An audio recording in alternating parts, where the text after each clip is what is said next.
Pues vamos a estar en la segunda Tesalonicenses, vamos a estar en el capítulo 2 y en el capítulo 3. Amén. Y dice vivir para Jesús.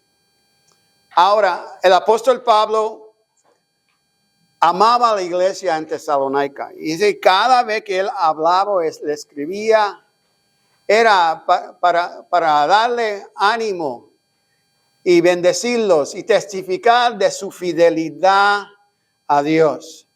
Los tesalonicenses, aunque Pablo estuvo en Tesalónica brevemente, aproximada 2 o 3 semanas solamente, en ese tiempo pequeño, él y sus compañeros pudieron enseñarle a la iglesia en Tesalónica los fundamentos centrales de la fe en Cristo. Amén.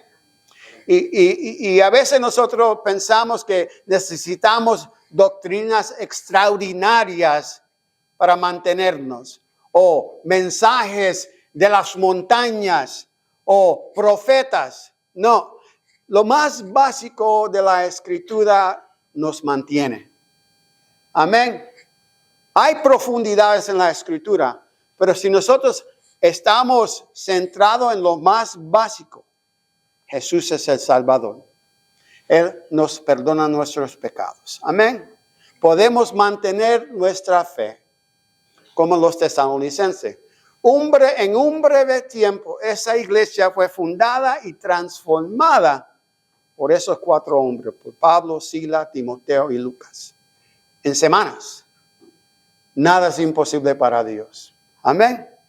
Y ahora el apóstol Pablo está terminando la segunda carta a los tesalonicenses y vamos a comenzar en el verso 13 del capítulo 2. O segunda Tesalonicenses, capítulo 2, verso 13. Cuando lo tengan, aquí vamos. Pero nosotros siempre debemos dar gracia a Dios por ustedes. Yo quiero que, como el apóstol Pablo, los pastores en esta iglesia, siempre dan gracia a Dios por ustedes. El pastor Joe, el pastor Mata, el pastor Gómez y este servidor, nosotros nos recordamos ustedes en nuestras oraciones. ¿Por qué? Porque ustedes son preciosos y son un tesoro para nosotros. Amén. Porque son un tesoro al Señor. Él dice eso, da gracias a Dios por ustedes. Él dice, hermanos amados por el Señor. Aleluya. De que desde el principio Dios los haya escogido para salvación mediante la santificación por el Espíritu Santo y la fe en la verdad. Amén. Pablo le da gracia a Dios cuando pensaba en los creyentes de Tesalónica. Él decía, ustedes son amados de Dios. Y él usa una palabra griega. Y la palabra es agapao. Y cuando miramos el significado de esa palabra, habla que Dios nos ama. Y que nosotros somos bienvenidos en la presencia de Dios. Amén. Que somos amados entrañablemente por el Dios eterno. Y Él está muy complacido con ustedes. Eso es lo que Pablo le dice cuando usa esa palabra, amados del Señor. Ellos son agapao. Ustedes son agapao. Amados, bienvenidos por Dios. Amén, aleluya. Amado extrañamente por ese Dios todopoderoso. Y Él está complacido con tu vida. A veces en inglés hay una frase que llama stinky thinking o pensamientos apestosos. Amén. Y lo que es el enemigo en nuestras oídas diciendo, pues bueno, Dios no te ama verdaderamente, porque mira, tú hiciste esto, hiciste aquello, y Él te vio. ¿Entiende? Esa es una gran mentira. Porque la palabra nos dice que Dios nos ama con un amor eterno. ¿Quién nos sacará de la mano de Dios? Del amor de Dios. Nada. Pues le dice a ellos que ellos son amados, son agapao. Ustedes también, nosotros somos agapao, amados por Dios. Pablo dice que que Dios lo había escogido desde el principio para salvación. Esa frase únicamente se encuentra en las cartas del apóstol Pablo. Ahora otros teólogos explican que ellos describen el plan de Dios como la plan de salvación como algo que está en marcha desde la fundación del mundo. Pero ¿cómo es posible? Si el mundo no existía, ¿cómo Dios es soberano? Dios supo todo antes que pasara. Tenemos que pensar en esto y entiendan. La doctora Irene estaba enseñando esto una semana atrás. Dice, Dios es antes del tiempo. Dios es todo soberano. Él sabe todo y tiene planes para todo. Si nosotros tratamos de entender a Dios en nuestra capacidad y en nuestro momento, porque nosotros vivimos en tiempo. El tiempo viene, nacemos, ¿entiende? Y entonces nos ponemos canosos como yo, ¿entiende? Y pasa el tiempo y a veces dejamos de suspirar y estamos en la presencia de Dios. Pero Dios vive fuera de todo eso. Es un Dios eterno. El plan de salvación estaba antes que Él fundó la tierra. Él sabía que algo iba a pasar. ¿Qué cosa?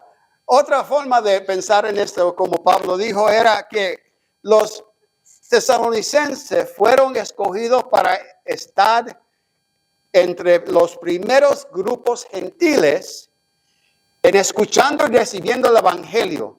Ellos eran una primicia de la cosecha mayor que iba a venir. Ahora, ellos eran el principio de los gentiles. Nosotros somos parte de esa cosecha también. Somos parte de la cosecha. ¿Entiende? Pablo dice que Dios quiere obrar entre ellos y dentro de ellos para lograr esta fidelidad. Dios obra en nosotros. Nuestra fe no está en un vacío. No. La presencia de Dios mora en su corazón. El Espíritu Santo nos guía a Dios. Dice que Él testifica de Jesús y de nuestra salvación. Amén. Ellos habían elegido creer y estaban dedicados a permanecer fieles. Ellos fueron elegidos por Dios, amados por el Señor y santificados por el Espíritu Santo. Ahora, le voy a hacer una pregunta, hermanos. ¿Qué es santificación? Vivir apartado para Dios. Amén. ¿Alguien más? Perfecta definición. Vivir en santidad. Vivir en santidad. Amén. La forma más básica que se puede poner es santificación es el acto. Es decir, que es un movimiento, una decisión que tenemos que tomar. Amén. Es un acto de separación de lo que es malo o mal y dedicarnos a Dios. Hay dos movimientos. Es salir de lo malo y ir al Señor. ¿Verdad? La palabra nos dice someter a Dios. Someter es el proceso de ir a Él, a su voluntad, a su presencia, en su espíritu. Nos sometemos a Él. Dice, resistir al diablo, aquel que está suspirando aquí en nuestros oídos, como el pajarito, entiende, con las mentiras. Resistirlo. Y Él huirá. Aleluya. Él huirá. Aleluya. Somos santificados. Mira lo que dice Romanos, capítulo 12. Se lo voy a leer porque está precioso. Romanos 12, 1, 2.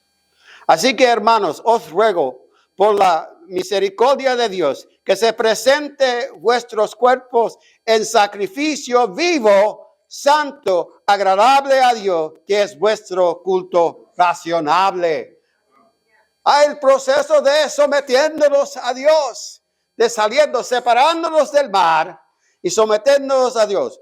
Porque no os conforme a este siglo, a este tiempo, sino transformando por medio de la renovación de nuestro entendimiento para que podamos cuál sea la buena obra de Dios, su agradable y perfecta voluntad. Cuando somos santificados, nos separamos del mal. Y nuestra mente es transformada por la palabra y el Espíritu, ¿entiende? Y entonces buscamos hacer la voluntad de Dios. Eso es lo que los tesalonicenses estaban haciendo. Esta era gente noble en el Señor. Gente que no habían escuchado nada de Dios hasta que el apóstol Pablo llegó. Amén. Ahora el verso 14, y ese era el primer verso, no hemos llegado a mucho. El verso 14, a estos yo llamo por medio de a estos los llamó por medio de nuestro evangelio para que alcanzaran la gloria de nuestro Señor Jesucristo. Pablo está diciendo, por medio de mi evangelio, que el Señor le reveló al apóstol Pablo quién era Jesús. Amén. Usted se recuerda de Damasco. Amén. Él dice, por medio de nuestro evangelio. Es importante leer la escritura diariamente. Así nadie lo va a confundir a usted. Amén. Nadie lo va a confundir. Si usted está en la palabra, que es verdad, nadie lo va a confundir. ¿Entiende? Ahora, su fe era el resultado de la gracia de Dios. ¿Cómo sabemos que los tesalonicenses recibieron la fe por gracia de Dios? Si usted se recuerda otra lección en el libro de Hechos, Pablo trató de entrar en Macedonia 2 o 3 veces y el Señor le decía, no es tiempo. Y entonces le dio la visión del hombre en Macedonia. ¿Recuerda esa visión? Pablo, pasa a Macedonia y ayúdanos a orar, ¿verdad?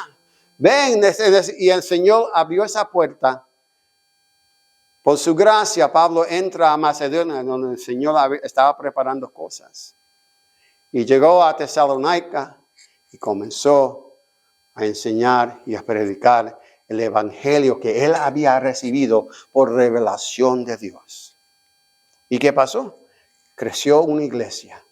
Crecieron hermanos santos en Dios. Y ahora este hombre de Dios está diciéndole su fe era por la gracia de Dios. Por medio del evangelio de salvación y por su decisión de seguir. Dios trajo el mensaje. Ellos lo recibieron. Reciben a Jesús y eligen a seguir a Dios, ¿verdad? Oh, disculpe. Capítulo 10. Capítulo 10, versos 9 y 10. Esto va a ser un poquito más. Mi culpa. Que si confesares con tu boca que Jesús es el Señor y creyeres en tu corazón que Dios le levantó de los muertos, serás salvo. Porque con el corazón se cree para justicia, pero con la boca se confiesa para salvación. Amén, amén. Los tesalonicenses recibieron el evangelio y confesaron con sus bocas que Cristo era el Señor del Salvador. Aleluya. Es importante que tiene que ver eso. Ellos actuaron al mensaje que recibieron, ¿entiendes? Y decidieron seguir a Jesús. Pablo pasa de describir el plan de Dios en el principio a la salvación presente de los creyentes y a su gloria futura en Jesucristo. Oigan esto. Esto es importante. Pablo le dio el plan que Dios había tenido en el principio. Y entonces ellos lo reciben en su presente, viviendo cada día en su salvación. Nosotros vivimos en la presente salvación que tenemos. Nuestra salvación no es en el futuro porque estamos salvos ahora. El momento que aceptamos a Cristo Jesús, somos transformados, dice la palabra. El Espíritu Santo viene y sella nuestros corazones. Y la presencia del Dios viviente está en nosotros. ¿Verdad? Entonces nosotros estamos viviendo nuestra salvación en el presente. No tenemos que esperar hasta mañana para vivir en nuestra salvación. La vivimos diariamente. Amén. Caminamos en nuestra salvación cada día, mostrando la santificación que hemos recibido por el Espíritu Santo, por su palabra. Tenemos que vivir nuestra salvación en el presente, no en el mañana. No, porque el mañana tiene otra bendición para nosotros. Amén. Otra bendición, pero en el presente vivimos. Y abogamos para la verdad, para que otros puedan vivir en salvación en este presente día. Nuestra salvación se vive cada día, cada segundo, cada minuto, cada hora, cada día. Así es que vivimos en el presente, que somos ya salvos y no tenemos que hacer nada para ganar nuestra salvación. ¿Qué dice Efesios 2? Que no es con obra. Nadie se agrada. Es un don de gracia. Somos un regalo de Dios, la salvación. Y como simple. Como dijo Romanos 10, 9 y 10. Que si confesamos con nuestra boca, ¿verdad? Y creímos en nuestro corazón, damos confesión que Cristo es Dios y el Salvador. Y creemos en nuestro corazón que Dios lo resucitó de la muerte. Seremos. No es posible que va a ser. No es si algo pasa. No, somos salvos. Y somos salvos en el presente. Amén. Pero Él dice de otra cosa también. Salvos en el presente a los creyentes en Tesalónica y su gloria futura en Jesucristo. Eso es lo que estamos esperando. Ya somos transformados, ¿verdad? Ya somos justificados por la fe, ¿verdad? Somos sellados con el Espíritu Santo, ¿verdad? Nosotros somos justificados pues por la fe. Tenemos paz con Dios. Ya está hecho. Viva en su fe. Viva en su salvación diariamente. Pero esa gloria futura en Cristo es. 3 semanas atrás enseñamos sobre eso, ¿verdad? Que va a llegar un día que o nosotros pasamos de este mundo o el Señor viene. ¿Verdad? Y cuando suene la trompeta, aleluya, viene con voz de mando, con voz del arcángel, con la trompeta de Dios, ¿verdad? Y dice que los muertos en Cristo resucitarán primero. Y nosotros que quedamos seremos transformados y arrebatados con ellos para encontrarnos con el Señor en los cielos. Y dice perfectamente, aunque eso es tan dramático, lo que me encanta más es, y estaremos con el Señor para siempre. Gloria a Dios, aleluya. Seremos con el Señor para siempre. Aleluya. Gloria a Dios. Ahora vamos al verso 15 al 17 de 2 Tesalonicenses capítulo 2. Pablo le dice, así que hermanos, estad firme y retener la doctrina que habéis aprendido, sea por palabra o por carta nuestra.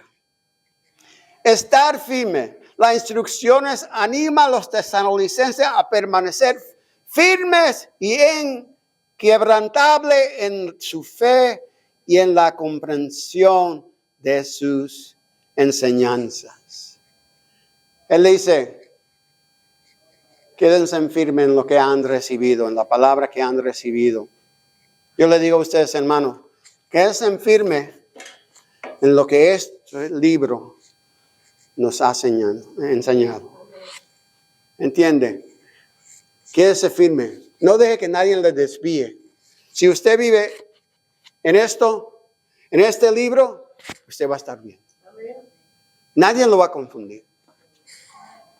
Porque la palabra es santa. Es inspirada por Dios mismo, el Espíritu Santo. No hay nada que el mundo puede decir. ¿Entiende?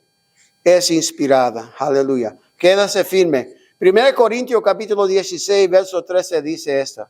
Pablo hablando dice, manténgase alerta. No camine con los ojos cerrados. Sepa lo que está pasando alrededor de usted. Amén.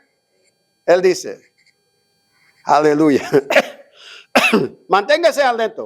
Permanezcan firmes. En otras palabras, no sea firme por un tiempo. ¿Entiende? Es como un canto de fruta. Usted tiene un canto de frutita, ¿verdad? Y cuando lo recibe primero están duritos, ¿verdad?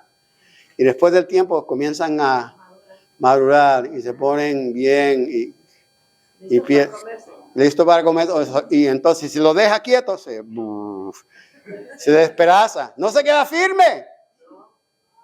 Nosotros tenemos que permanecer, ser firmes, ¿verdad? Permanezcan firmes en la fe. Permanezcan firmes en la fe. Pregúntese usted mismo, ¿cuál es su fe?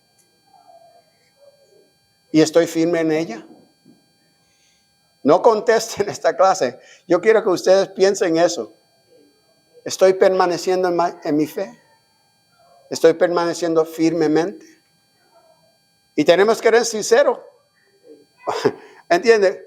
Porque si nos mentimos a nosotros mismos, eso es algo triste. O somos fieles o no lo somos. ¿Verdad? O estamos quemando y caliente para Cristo o estamos tibios. Y usted no quiere estar tibio. Porque la palabra dice algo horrible sobre aquellos que están tibios. ¿Entiende? ¿Usted lo ha escuchado? ¿Saben cuál es que dice, verdad? De mi boca. ¡Wow! Pues tenemos que estar firmes. Aleluya. Manténgase alerta, permanezca firme en la fe, sean valientes y fuertes. Pero, pastor, yo soy una persona de paz, yo no quiero confrontación. Va a haber tiempos que alguien va a confrontarle a usted, a su fe. Y pasa diariamente en esta nación y en las naciones del mundo. Que gente están protestando. En el estado de Washington, en la ciudad de Seattle, están protestando contra un concierto cristiano en la ciudad. No quieren conciertos cristianos en la ciudad de Seattle. Yo le digo, ¿pero qué es eso? No quieren que en los parques públicos que tengan servicios, que tengan reuniones los cristianos. Está pasando aquí en esta nación, en el estado de Washington, en Seattle. Entonces, sea firme. Seguimos hacia adelante. Aleluya. Pablo enfatiza la necesidad de retener o aferrarnos a todas las enseñanzas que él había dado. Él le dice a los tesalonicenses, aférrense, agárrenlo, retenga las palabras que yo te enseñé, le dice a los tesalonicenses. Y a nosotros también, porque nosotros estamos leyendo sus palabras. Tenemos que aferrarnos a lo que hemos recibido. Porque son palabras de vida. Aleluya.